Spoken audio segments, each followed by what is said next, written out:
Hi, FBs. I was reading Job this morning, and I just thought I would make a little video because this particular chapter in the New English, the New Living Translation, sure sounded like the newspaper that we read in today.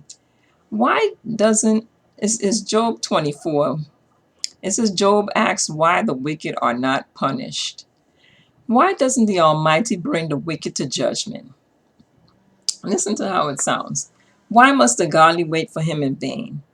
Evil people steal land by moving boundary markers. They steal livestock and put them in their own pastures. They take the orphan's donkey and demand the widow's ox as security for a loan.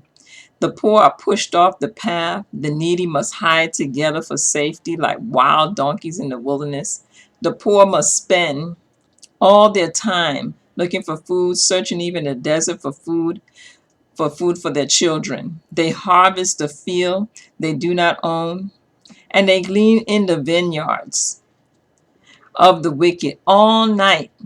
They lie naked in the cold without clothing or covering. They're soaked by mountain showers. They huddle against the rocks for want of a home. The wicked snatch a widow's child from her breast, taking the baby as security for a loan. The poor must go about naked without any clothing. They harvest food for others while they themselves are starving. They press out olive oil without being allowed to taste it, and they tread on the winepress as they suffer from thirst. The groans of the dying rise from the city, and the wounded cry for help. Yet God ignores their moaning. Wicked people rebel against the light. They refuse to acknowledge its paths, its ways, or stay in its paths. The murderer rises in the early dawn to kill the poor and needy at night. He is a thief. The adulterer waits for the twilight, saying, "No one will see me then." He hides his face so no one will know him.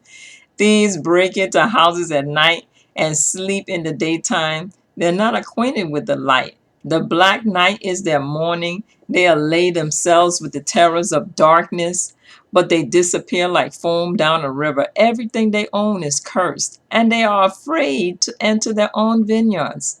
The gavel consumes sinners just as drought and heat consume snow. Their own mothers forget them. Maggots will find them sweet to eat. No one will remember them. The wicked people are broken like a tree in a storm. They cheat the woman who has no son to help her. They refuse to help the needy widow.